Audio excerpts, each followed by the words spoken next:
Today's topic is NDIS and the key changes. We have two speakers for you today. Karen, she is from Census Australia. She is a social worker and a deafblind consultant. And we also have Ryan from the NDIA. What we will do today is we will encourage you to pin your speaker. Kieran is first, and she is, pin your interpreter. Kieran is first, and then I will indicate for changes as we go along. If you have any questions, please type them in the box as you go along, and we will pick them up and answer them after each speaker has spoken. We would first of all like to acknowledge the land and country that we are on, and pay our respects to our elders. We'd like to welcome you today, and we hope you enjoy this present webinar today. Thank you. First of all, Karen, I'd like you to go ahead. Thank you. Oh, you want me to go first? Okay. Oh, sorry, is it not Karen? Oh, sorry. Is it Karen first? Sorry. My apologies. Alex.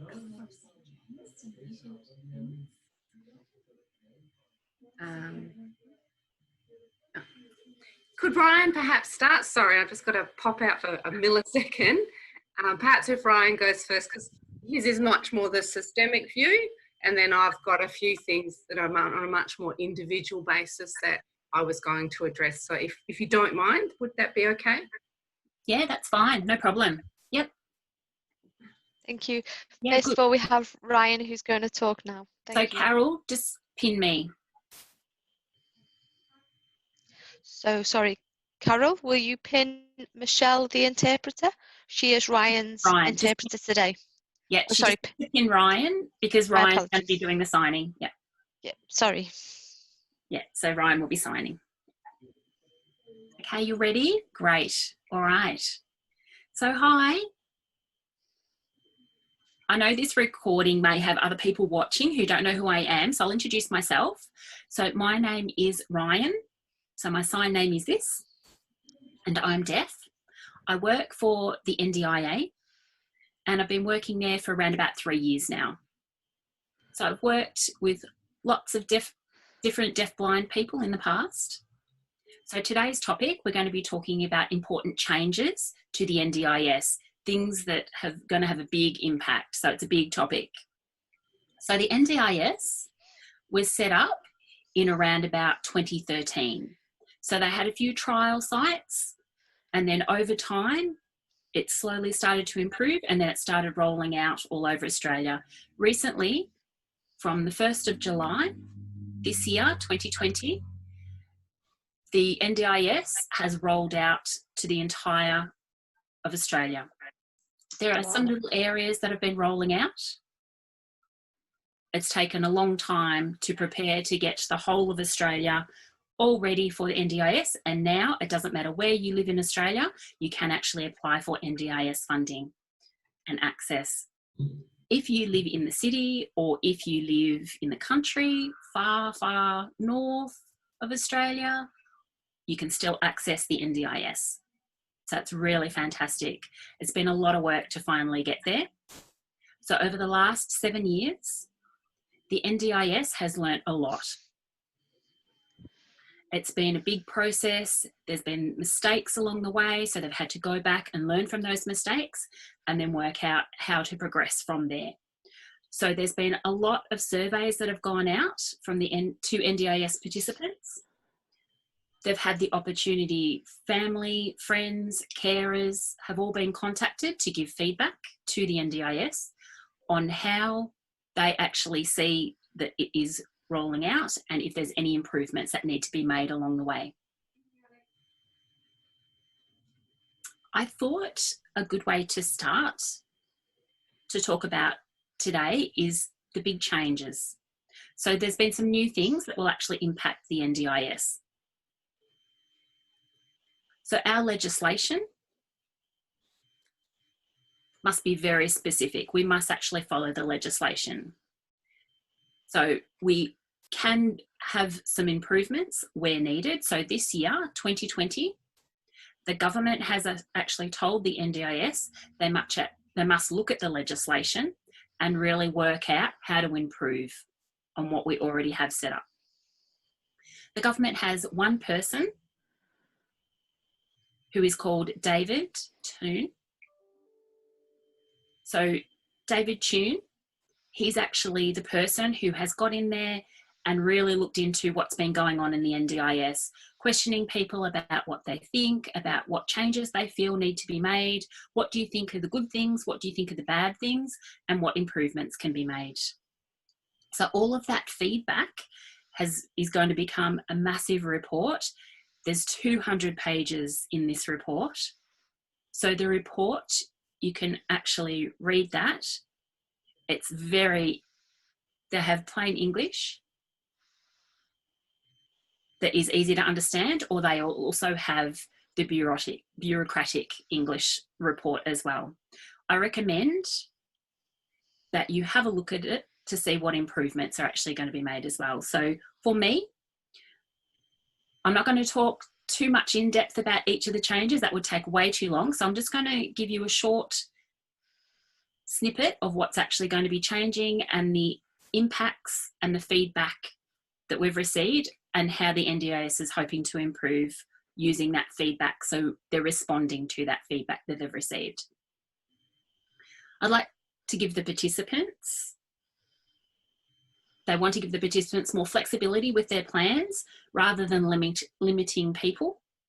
So there will be that more flexibility available going forward. They want to make sure the NDIS doesn't make the decision for the participants, that it's the participants' decisions.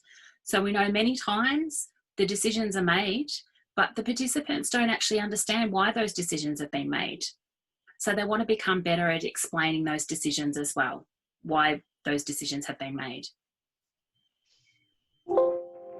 So if I make a decision on a process, if the decisions are made, they shouldn't be slow. It should actually be a lot quicker. So you shouldn't be left waiting. So decisions should be made, and then you should hear about the decision in a timely fashion as well. We're quite excited at the moment because in the future, you will actually get to meet your planning person or your local area coordinator and have a discussion about your plan, let them know what your needs are, what your goals are, and you'll possibly be able to be shown the rough plan before it's approved. So before they're submitting it for approval, you'll get to read through what they've typed up, let them know whether you're happy with that, and then they will send that off for approval. When you read that, if you think, no, that's not right, why have you included that? You'll be able to let them know and they can actually change that for you. So the NDIS is really committed to that happening as well. And the last thing that's actually quite exciting about that as well, the plans at the moment, most of them are usually 1 year duration, and then you need to go in for review. Some people actually have a really good plan and they're quite happy with their plan, and they think, why do I actually have to go in and meet the planner every year? Why do I have to do that? So now they're going to have the ability to extend the plan duration. So the review meeting may not need to be every year. It's only if you have a change of circumstances that might actually happen. So if everything's going along well and you're happy with your plan, there's a few different options that you can have as far as the duration of the plan. So there's also going to be a few changes that they're going to be highlighted as well. So that's one thing that's really exciting that I wanted to let you know.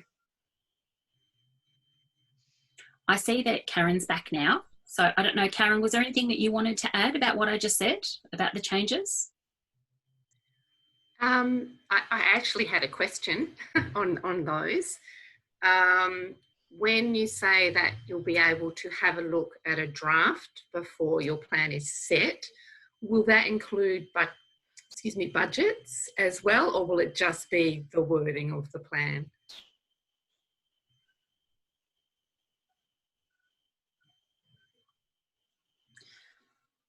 So Carol, can you see me okay? Just want to make sure Carol's seeing me all right. Kieran, can you see whether Carol can see me? She got pinned at the moment. I'm not sure. She's not responding.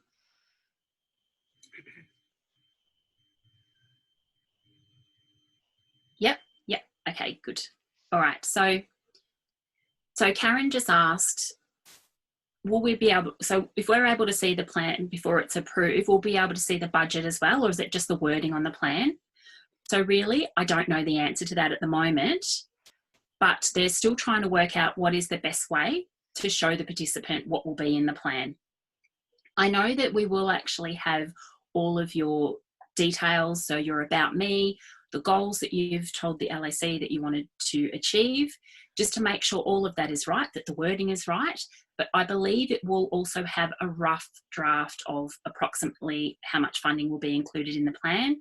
So you'll be able to ask, you know, why is there not enough in there, or why is there a lot of money in there? So hopefully that will be the case. That would be great. A second question about the extension for a 2-year plan.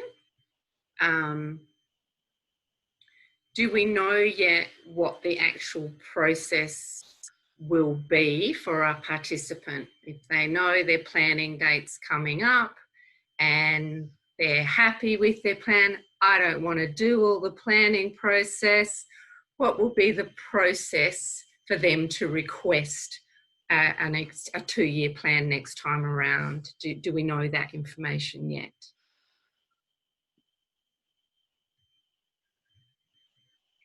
Yes, yeah, okay. So just checking, Carol can see okay? Yep, good, okay. So if you're actually happy with your plan at the moment and you don't want to change the plan, you think it's fine, you'd like to keep going with the same plan, you can actually contact your NDIS contact person. It might be the local area coordinator, LAC, or it could be the planner from the NDIA, or your support person, and you can just let them know, I'm really happy with my plan at the moment and I don't think I need to go in for my review meeting. So you can let them know, and depending on what's in your plan, maybe that's fine. Maybe they can just roll that over and you continue on for another year. But maybe there's some things that you need to still check in the plan, so that will mean that you still have to go through the review.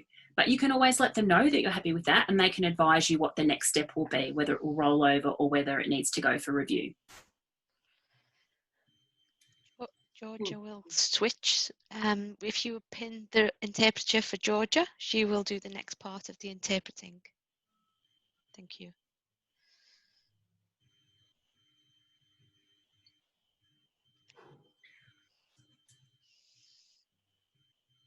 Yep, Carol has her eyes on me. Thank you. So Ryan, that pretty much aligns with what I have been advising people in WA, my clients, that if they're happy with their current plan and they aren't foreseeing any big changes, they're quite stable, they're not going to be finishing school or have a big operation coming up, or they don't perceive any big changes in their lives. That's the process that I have been advising, so thank you for confirming that. One more question still on that. If someone's plan isn't ending until the end of the year, but they're really happy with their plan and they're a little bit anxious already about having to go for that review, is it too early? At what time would you approach NDIS to say, I want to keep the same plan for another year or two?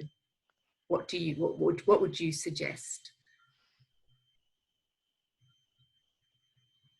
Okay, thanks. That's actually a good question as well. So I think it's possible at any time you can let the NDIA know, say, look, I'm really happy, but it's important to remind them or let them know round about 3 months before the plan is due to expire. So that's round about approximately the right time. So within that 3-month period, prior to the plan due to expire, we usually try and contact the participants for a review meeting. So that's around about the same time. So you can let them know that I'm really happy with my plan. You know, if you want to roll it over, if there doesn't need to be any changes made, I'm happy for it to be extended. Thank you. Sorry, one more question. I've just had a lot of questions about this, so this is a fantastic opportunity to clarify for everybody.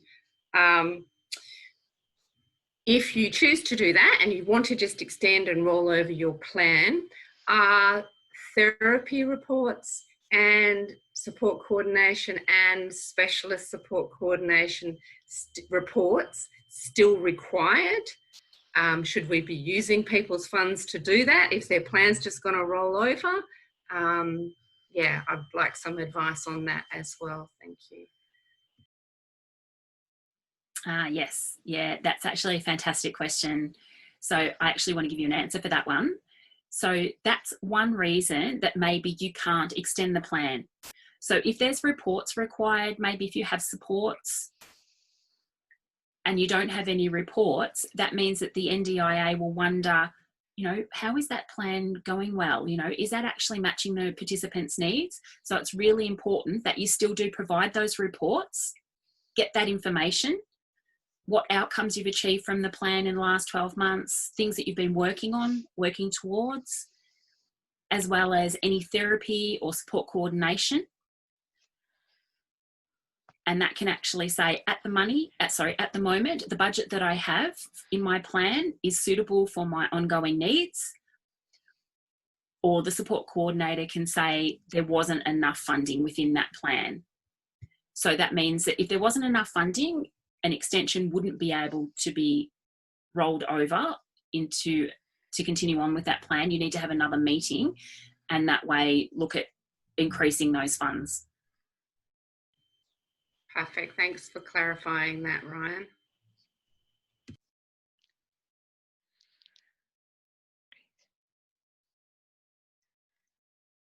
Okay. So on the agenda, I can actually see there are some things maybe that Karen wanted to talk about as well that I can add some comments to at the end of her presentation if you'd like to do that. Sure, that's fine. I guess in preparation for today, I had a look back through all of the webinars that we have provided under this project. This being number 9, we've certainly disseminated an awful lot of information, and a lot of things have changed really significantly during those times. I like that these resources are now up on the internet and are there for people to refer to ongoing. I think the project overall has been, you know, a really good success, and the fact that we have a number of people that have been coming back and coming back and coming back just demonstrates the need for this resource and how effective it's been in providing information to the community, to the deafblind community. So I wanted to touch on a few of the more individual stuff, really, I guess. I was going to talk about the hearing supports for participants. There has been a very long, excruciating, not a battle, but a collaboration between Hearing Australia, or old name Australian Hearing, and the NDIS to work out the best way to provide support services for people who need those services moving forward. What's the best way? And it's sort of changed a couple of times of what it was going to look like. I feel, you know, the end result where we are today, reason has prevailed, and it's a really good outcome for community. There is a video that has been produced by NDIS to explain this, and I think it's perhaps easiest if we use that in this context. Transcript will be posted as well, so you can go back to this information again and again and again if you need to, if you're not really sure. So I'll just flick to Mary to run that video, and then we'll come back for a bit more discussion.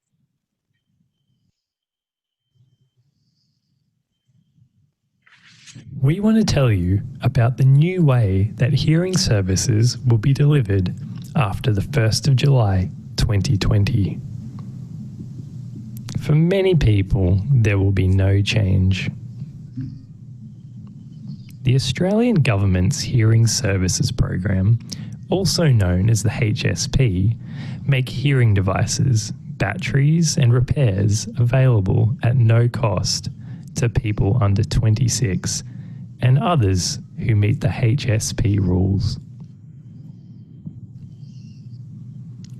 This hearing arrangement will not change. Hearing Australia, which used to be called Australian Hearing, will still be the only provider for HSP clients under 21 years old. Some HSP clients aged 21 to 25 will be able to choose between different HSP providers. The NDIS is here to support people who do not meet the HSP rules, but who still need hearing services. These people can request access to the NDIS at any time.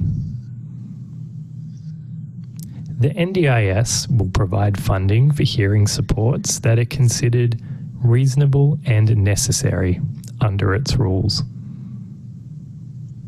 The NDIS can also fund other disability-related supports for HSP clients if they are not available from the HSP. One example of this might be a flashing alarm for your home. Some people under 26 may have NDIS plans with interim hearing supports. The NDIS will contact these participants to discuss their plans, and the HSP will continue to fund these supports.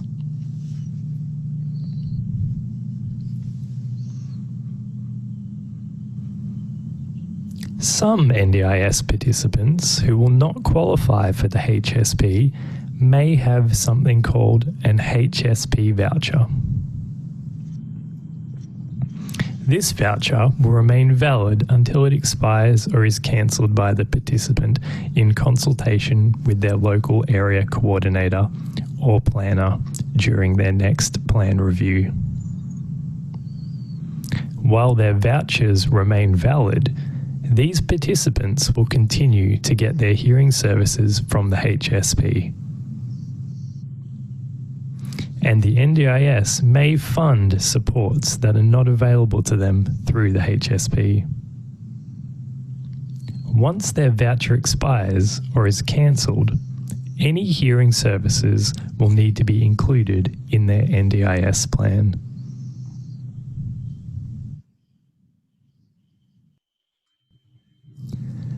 We encourage you to discuss the hearing services you need at your next scheduled NDIS plan review. Visit the NDIS website at ndis.gov.au/hearing supports to learn more.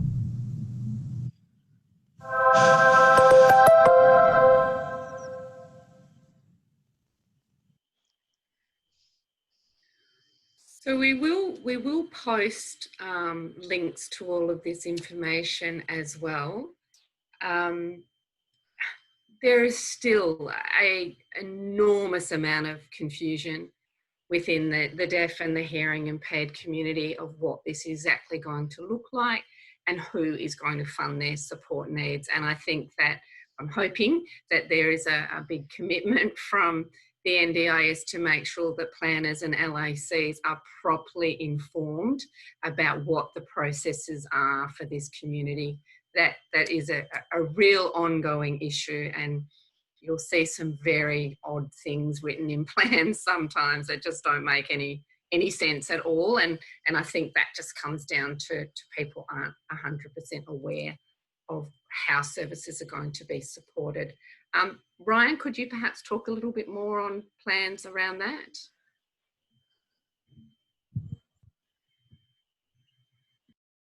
Yeah, no problem.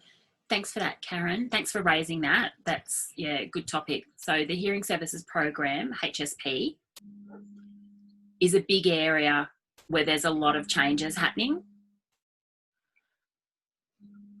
Because when the NDIS was actually set up, they actually had HSP before that, But when the NDIS was set up, the NDIS should have actually merged with the HSP. But there's been a lot of negotiations about who was actually going to fund what and who was going to do what. So finally, recently, there's been confirmation of what is actually going to be happening. So there won't be any more change in the future, in the near future, hopefully not. Possibly in the future there may be, but at the moment there shouldn't be. So just linking my comments to the video. So, sorry, I'll go back. So just sort of give you a little bit of a summary, just clarity over what we're talking about. So people who are deafblind or deaf, maybe they have a hearing aid or they need audiology tests or need to see an audiologist. If they're under 26, the HSP will continue as it has done. There's no change to those people who have been using that system. But if people are over 26 and they need hearing aids or they need to see an audiologist for anything like that, the NDIS will actually cover those people. So the confusion is mostly at the moment, people actually receiving support through the Hearing Services Program. So if you actually go to Hearing Australia and you meet with an audiologist and they need to repair hearing aids or do other checks, that will actually continue temporarily. Sorry, Ryan's just freezing for me at the moment. Sorry, you froze. Can you go back? So you can still see. Yep. So you can still see your audiologists at Hearing Australia. And you can access through the yellow card that you receive. So deafblind people know they have their yellow card, the little paper yellow card. So you can go in there and you can give them your card and you can still see the audiologist there. So that's until that card expires. Once that card has actually expired, that's when the NDIS will pick up and take over from that service. I know it's a little bit confusing because there's a lot of people who do it different ways and they're not entirely sure what's going on. So there is that confusion. And if you are confused, just contact your local area coordinator, your LAC or your planner or your support coordinator or the audiologist, and they can actually look into it for you and let you know exactly how to transition from HSP onto the NDIS. They will actually know how to do that for you and let you know. Brilliant, thanks Ryan. Couple of changes COVID related. These are more sort of bookkeeping things that I'm just highlighting a few. We will include the link to NDIS that lists all of the changes that are currently happening because of the COVID virus. So that link will be provided if you want to go and get more information. But just a couple of them. So there was a 10% loading on some of your charges for your capacity building supports. That will now be removed. That was meant to help service providers to keep delivering a service basically with all this COVID stuff, panic happening. It was a really challenging time for service providers as well as for people with disabilities. So that'll be removed. There was a cancellation fee that was introduced. Normally it was 2 days. They put it up to 10 days. So you had to give a lot more notice if you were going to cancel your appointments, but that will go back to normal 2 days again. So if you've got an appointment with a therapist or with your comm guide through a service provider and you need to cancel, you need to give 2 days notice. Okay. They will be continuing with alternatives to face-to-face planning meetings. So if you are having a plan review, they are still offering phone calls. We have started face-to-face up here again in West Australia. And if a phone call is not an option for you, then you need to advocate for yourself or have your support coordinator or your specialist support coordinator or your deafblind consultant or your therapist or your whoever is helping you to advocate that a phone appointment is not appropriate. Look, I've done one and it was an absolute nightmare. It was horrible and it was really not effective. It was not a good experience for anybody, the planner included. So don't feel you have to do it. Even with the Zoom interpreters, don't feel you have to do it if it doesn't feel right for you.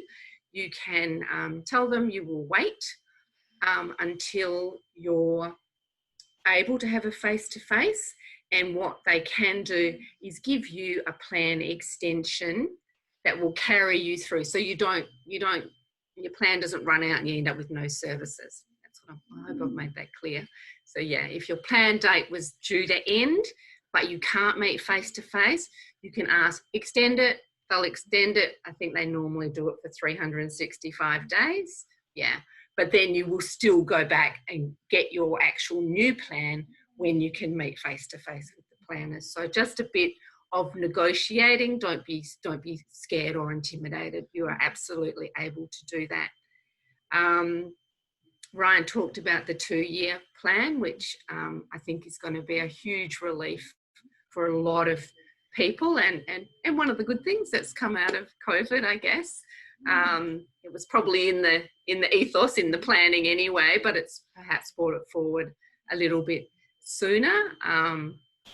I've had very mixed reactions when I've asked for it, but it is your right, and Brian's made it really clear the process now. If you want to pursue that, you absolutely can. If your plan's working good for you, you absolutely can pursue that.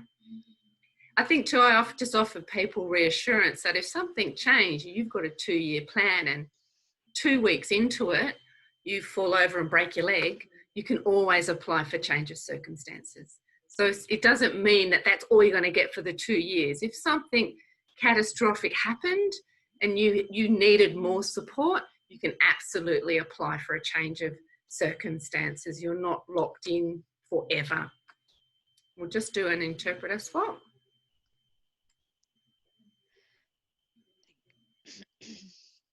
Meredith's just going to pin Kieran as the interpreter, and then we'll continue.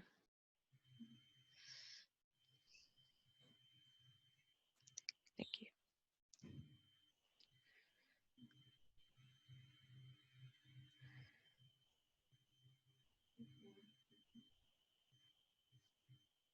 Carol's good.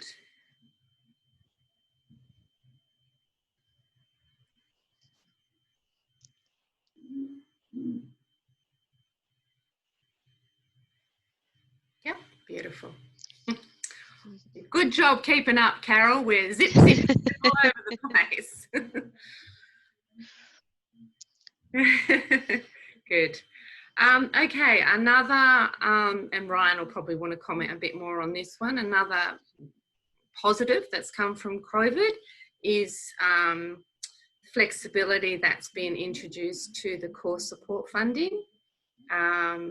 Two levels that we've used a lot and have proved really great outcomes for deafblind community.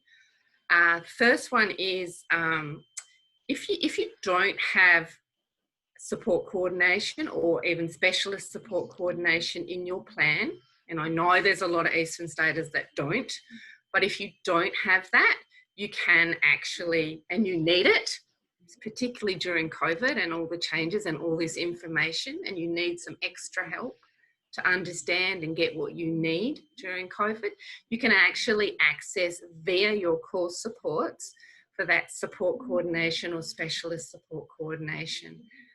That's been a really big game changer in WA.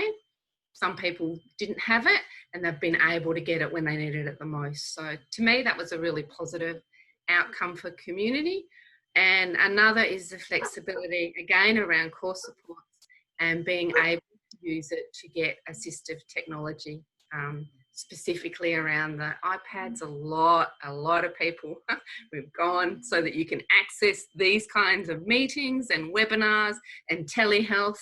Ndis has said, yes, you can go and buy an iPad, which is, again, a huge game changer for deaf and deafblind community. And we don't have to jump through all those hoops anymore. And often we jumped through all those hoops and put in big assistive tech applications and they still weren't getting approved. So from the point of view of a visual communication device, they are now approving it, and I know a lot of people have taken advantage of that. Would you like to comment a little bit on that one, Ryan? Yeah, no problem. Carol, did you want to pin Ryan? Can you see me okay? Okay, good. All right. So with coronavirus, it's been a big challenge for the NDIA, trying to work out how we can actually support all of the participants to keep going with their planning meetings and access and supports. So there's been a lot of changes just to try and work out how we can meet all of those requirements. And you're right, some of the phone planning meetings, they're good for some participants, but it doesn't meet all participants' needs. And the NDIA has actually realised the difficulties and the need for face-to-face planning meetings for deafblind or visual frame or tactile. So they realise that video and Skype doesn't always work for them. So the NDIA, it may be impossible for some people to have face-to-face or phone meetings. The NDIA has realised that. They're trying to work out what to do. So now in the system, if they can't approve a new plan, so say the old plan is due to expire or has expired, they will actually extend the plan for 365 days, and then the budget will actually, sorry, repeat. Yeah. So it's like a backup plan. So if the plan is due to expire, it's like a backup. They won't actually cut off your funding. They will automatically roll that over for another year's worth of funding, just to make sure that the participants continue on as they have been and access their plans. We've also changed some things, same as Karen mentioned before, with the core funding flexibility. We know that some people, their situations, coronavirus has impacted them more severely and they need extra supports. If that person has a support coordinator or specialist support coordinator, or maybe they didn't have that, maybe they didn't have enough money for that, you know, at the same time, the NDIS or the NDIA has been looking at how they can make sure the LACs, you know, if they're having to do all of the reviews, how can they resolve that problem? So they're using the core supports that the participants can actually spend on low cost equipment, such as iPads and things like that. If you're following the legislation, if you can prove that it's reasonable and necessary, then the NDIA will let you access that money for those supports. The support coordination can actually be organised through core supports. That means that people are, you know, can have that relief knowing they don't need to be anxious about what's going to happen. You know, I can't go for my review, you know, while Corona's going on, everything's going to be okay. So people don't need to worry. So Carol, you have a question?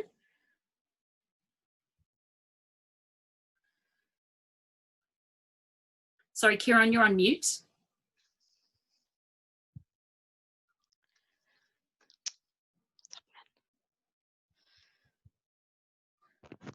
Sorry, I am trying to unmute and it's not working. Okay.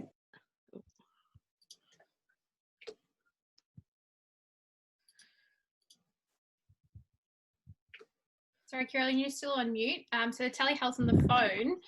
So I was quite sure. So I had to type. I think it's better to use Zoom and have an interpreter on the screen and have the doctor or the specialist or whoever it is on the screen at the same time. So it's easier to be able to have that signed access. So I think that's a bit of feedback, and I think I'm quite happy with that. So I just wanted to let you know, especially with my computer being quite a large size. My husband and I talked about that for quite a while. And my husband has his own iPad with the SIM card. So NDIS actually did give the SIM card to him as well. So, you know, being able to go with him and help him. So there's, you know, it's been, you know, the NDIS has provided a new iPad, but it has been quite a good big learning curve. Thanks for letting me know about that, Carol. That's great to hear that experience.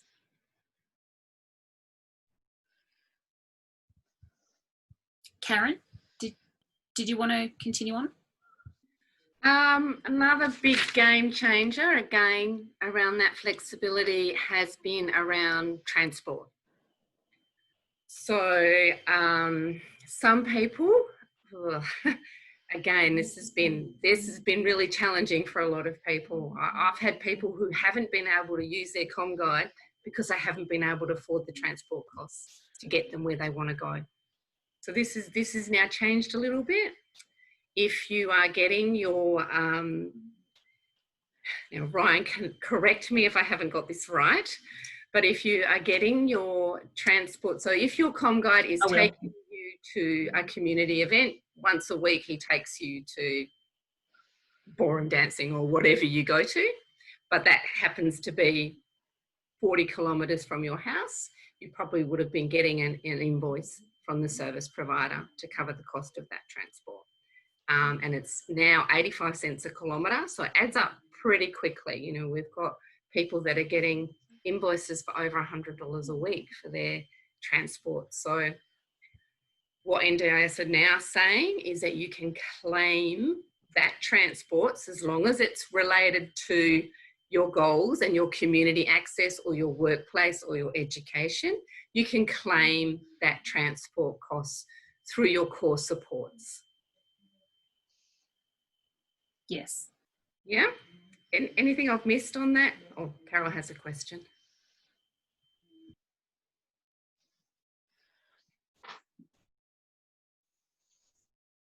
The first time I joined the NDIA, I organised a support person to drive me to go to Hobart. And they asked me to pay. I was quite shocked to receive quite an expensive invoice, a few $100s. And, you know, I was on the pension. I was like, how can I afford to pay that? I was quite shocked to receive that. So I negotiated. And later, the NDIS changed their mind and gave me transport. So I was quite pleased with that. Because, you know, I can't drive myself. I need someone to drive me. You know, and that took a day. So it was quite a tiring journey as well. It has been a big problem, Carol, but I think they have found a solution. Even people who... That's great. I'm pleased to hear that. It's good to get your feedback. Thank you. Sorry, Carol. Even people who self-manage their transport funding, so they get a fortnightly payment that is meant to support those costs. If it's not enough, if your transport costs are actually more than that payment, you can claim the difference. And only when related to community access, employment or education, you can actually claim the difference between from your core support. So even people who are self-managed can take advantage of those changes as well. So that's another really, really big game changer for lots of people and an important discussion to have when you're in your planning meetings about how your transport funding is going to be managed. So an example, client that we just got a planning meeting, they actually put more hours in his core support, more hours every week, not to cover for CommGuide, to cover those transport costs. So it's really important that you have a good understanding going into your planning meeting what your transport costs are, and is your transport allowance going to be enough? And if it's not, then you need to talk to the planner about that to make sure. But in the meantime, you can claim it from your core support budget now. Great, thanks so much. Okay. The other thing I wanted to flag, and again, this is a link that will be provided, is that there is a new price guide. NDIS have put out a new price guide as of the 1st of July. So there have been some increases in prices, and those increases will go into your current plan. So if you use the portal and you look on the portal, about the 11th of July, you'll see some of the monies might have gone up a little bit. Yes, that's right. And that's because of the increase in the price guide. So there is a link. You can go and have a look at the price guide, good luck if you do. I have a horrible time trying to make sense of it. So yeah, it's a very bureaucratic document, but that's what's used when NDIS invoice you, when service providers invoice you. That's what's used to charge. So these are the rates that are set by NDIA that service providers can charge. So there's lots of really important information in there. Another thing I wanted to highlight is that they've now made, which was really positive again, I thought, they now have a participant information access is what they call it. And what it means is that you can ask for information. So you can ask for information about why something got knocked back, what's written in your plan if you don't understand it. Before you could get that information, you had to go to Freedom of Information Act. So you had to go through the government, make an application. It was a big process. I don't know anybody that has done it because it's quite a daunting process. But now NDIA have made it easy for you to get that information. It's just an online form, and we'll provide the link. So it's information about access decisions, including the reasons for the decision. So if you've asked for application for a guide dog, you want to work your way through, get assessed and get a guide dog. You've asked for that and NDIA's knocked it back, you can find out why. So you can find out why. That can help you decide, do I appeal this? Do I need to do something different? So really good information to have if there's something that you're not happy about. You can also access any medical or reports that have been provided to the NDIA about you. I always share them with my clients, but I don't know if all service providers do that. So if you don't have that information and you want to know what was written about you in a report, you can access that information from this participant information access is what it's called. I've sent the link and they aim to respond within 14 days of the request. No later than 28 days, but aim to respond in 2 weeks. Now that's a really good turnaround as well. So I thought that was a really positive change that we were looking at.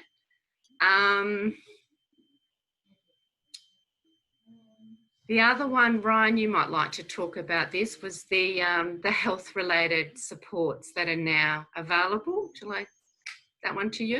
Okay. Yeah, I'm happy to talk about that one. Okay, can everyone see me okay? Yep, good. All right. So one of the big changes that's happened recently, it was actually the 1st of October last year, so it wasn't really recent, but it's disability related health supports. So it's a little bit of a strange name, I know that, but there was a big change to that. So if a person has a disability and then also have health problems because of their disability, and that impacts on the disability, which means they can't look after themselves properly, the NDIS have actually worked out how they can support that person. So one example I'll give you. So if there was a deafblind participant, so they've lost their sight, they've lost their hearing, and they use tactile Auslan, but they also had diabetes, which means that they need to use insulin. So that means they need to check their blood sugars every day, see what the numbers are, see whether it's good or bad, see how much insulin that they need on that day.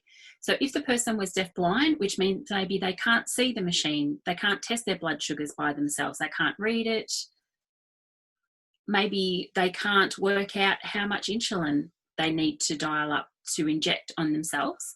So NDIS will actually consider funding or training for your comm guide or support worker. So they will be able to support you to do those blood checks and also inject insulin.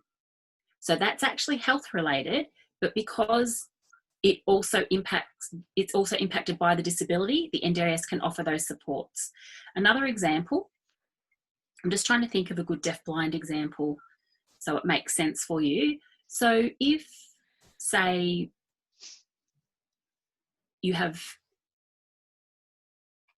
a problem with your nails on your feet and you can't trim them properly, or you needed a clean, they needed looking after, but you aren't able to look after them yourself. If you don't look after them properly, they can become infected. So if you can actually prove, I'm not able to do that myself, the NDIS will consider funding somebody who can actually visit and do that for you. So that will actually be health related and it helps look after your health. So Yep. Carol, sorry. I have a question. So the NDIS, they can help with the toenail cutting, because I regularly go to 5 times a year. I think the government covers it, but I never thought about NDIS. So maybe next time I might have to apply, my next 6-monthly appointment, maybe I can apply at NDIS. Thank you for letting me know. Yes, it's worth, Carol, for the next time you go to the doctor, the podiatrist, the next time you actually see them, ask them for a letter, and you can actually give that to the NDIS the next time you're going in for your plan or you see your LAC. Thank you. I've got another appointment in 6 months. Every 6 months I do have one. So with my interpreter, so I'll ask for one from a letter from my GP as well. So thank you for letting me know, Ryan. I didn't know that. So if you're not sure, if you have any health related concerns and you're not sure whether the NDIS can actually support you, it's actually worth asking the question. Just ask your LAC or your planner, just have that conversation and ask them, can the NDIS cover that for me? They don't cover all health related things. It has to be specific. There are some things that are still the responsibility of hospitals or the health system, the allied health system, but sometimes it's worth asking because it might be related to your disability. So the name of that was Disability Health Related Supports. Yeah, my husband's deaf and he's got diabetes, and I'm deafblind. So, and we both have our NDIS. We both have the same podiatrist for quite a long time. So I'll have to ask an NDIS. I wasn't quite sure about that one. I'm learning quite a lot. So I think it's been, I think maybe 2 years in December. So yeah, it's something to learn now. And I've had my NDIS for a little while now, so getting used to it. That's great.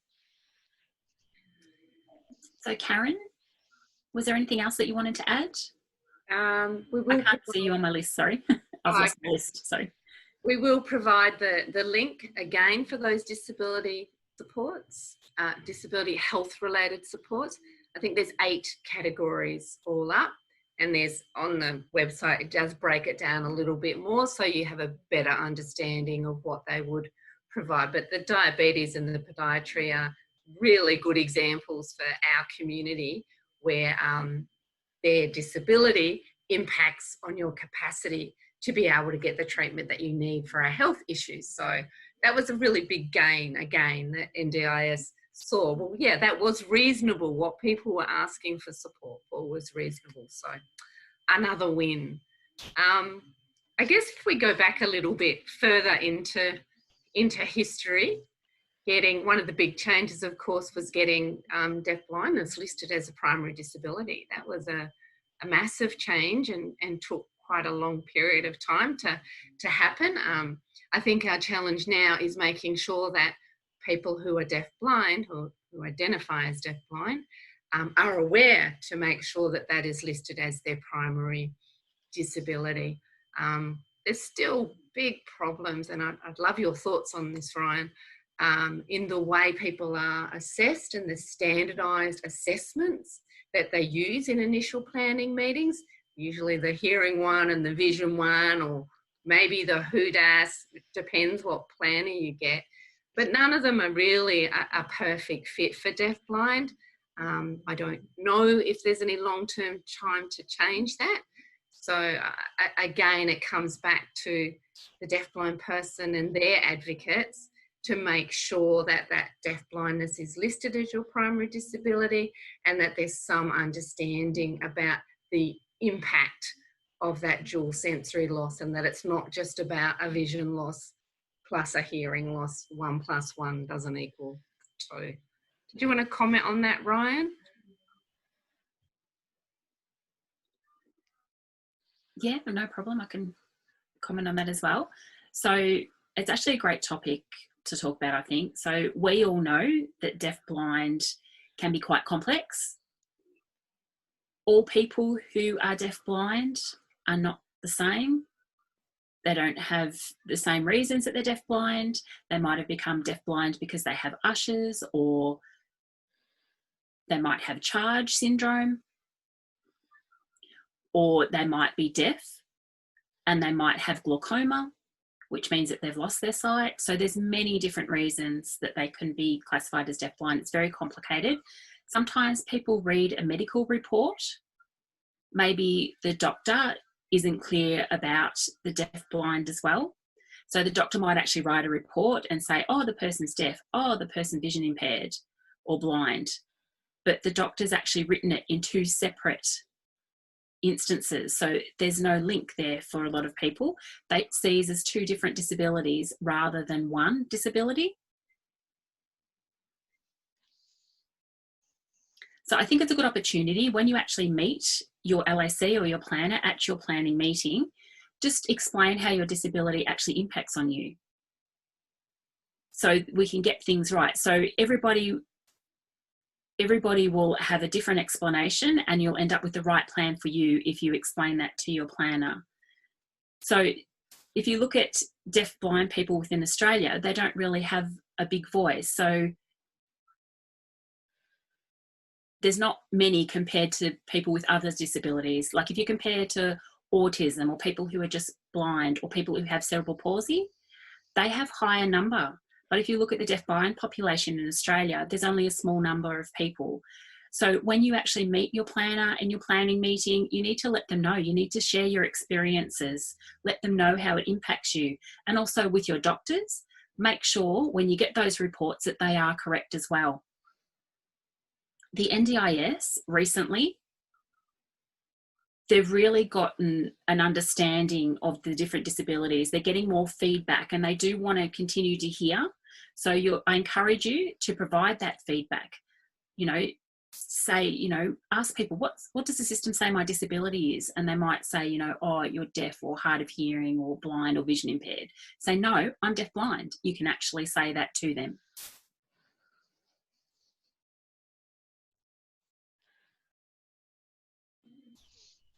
Thanks, Ryan. I think that was about everything that I wanted to highlight and flag in regards to changes that we've seen in the NDIS. I'm sure there's lots of things I haven't talked about. I've just sort of tried to pick from the people I work with and the things that I know would impact on them. So I'd really love if there's any questions or gaps, or anyone knows something that's burning that we should be talking about in this forum as well, please contribute away. I do, from Carol. I just wanted to ask,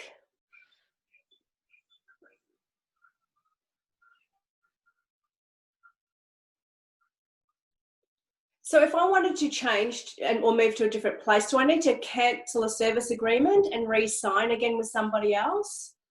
The same with comm guides, etc. Because I'm changing my address. Do I need to do service agreements with everybody all over again? Yes, you do it, right? Yeah.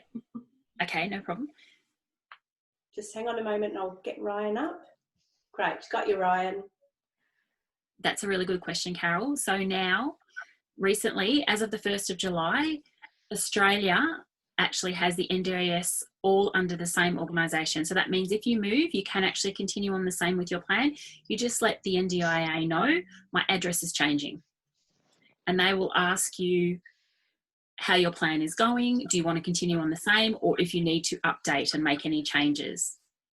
So if your plan's going along fine and you're moving to a new place and you're happy to continue on as normal, or if you're going to move and say, now my plan isn't appropriate for where I'm living and I need these changes. So the NDIS will actually ask you when you change your address, they will do a change of circumstances. So it's your right to move.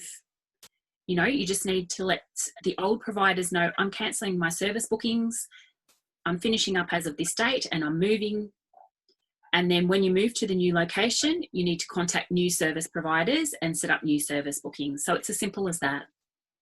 Great, thanks for that information. It's really helpful.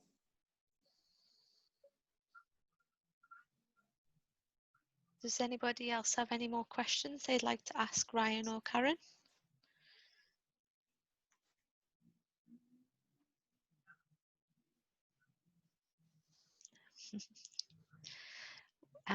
Ryan or Karen, would you like to add anything more before we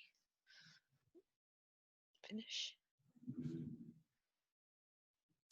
Yeah, I can add a little bit more if you like. Yeah. Carol, can you see me okay? Are you ready? Carol, are you ready for me? Yeah, okay, Ready great. to go. I just wanted to say the NDIS will continue to change. The reason is that we're learning and we're contacting people to get that feedback. We want that continuous feedback because we continually want to improve. The NDIS is actually a really big system. And I know a lot of people are confused and it can be quite difficult, but we want to continue to improve. But we can't improve if we're not getting that feedback. So we actually need everybody to provide us that feedback so that we know that we are going the right way, where the problems are, and also let us know what the positive outcomes you have as well. So it's positive and negatives that we need, you know, good and bad. So keep that in mind. In the past, the legislation, if you looked into it, the legislation has changed. So it will change again as well. So at the end of the year, hopefully it will be better again. It'll be more strict, you know, about the time limits, how long it takes for things to be done, and also be easier for you. So it's quite exciting, these changes that are happening. There will be some positive changes that are coming. Just thought of another question from Carol. So I've been chatting with my husband and we had an OT report given to the NDIA. Sorry.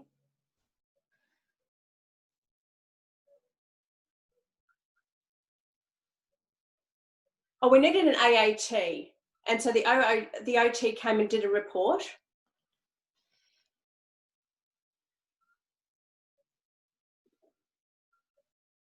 I'm sorry, it's a little bit fuzzy for me. Carol, could you just repeat a little bit because I missed some? So the AAT, so the NDIA, so I wrote a report. The OT wrote a report for AAT and we gave it to the NDIA. And they said no, they rejected it. And then we sent another one and the NDIS said no, we appealed it. Oh, so then we sent it to the AAT.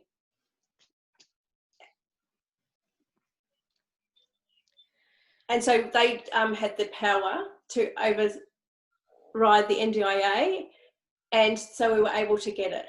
So I thought that was a good way and a good step if we're not happy with an answer from the NDIA, that we can actually appeal through the AAT.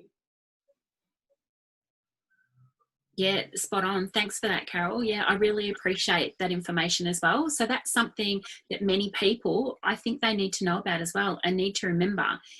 If the NDIA makes a decision and you're not happy with that decision and you see it and it's been declined, you can actually ask why. So you can also request a review on that decision. So that means it will be referred to a different person to look through all of the evidence and then decide if the original decision, if they made a wrong decision. So that second person can change the decision. So if that person reads it and say, I agree with the first person, they were right, it doesn't mean that's the end of it. You can still ask for a review. So if after consultation, if you still get the answer of no, you can actually request a review from the AAT, the same as what you said. We sent it off to the AAT, so we're waiting to hear it back. We actually haven't got our answer yet.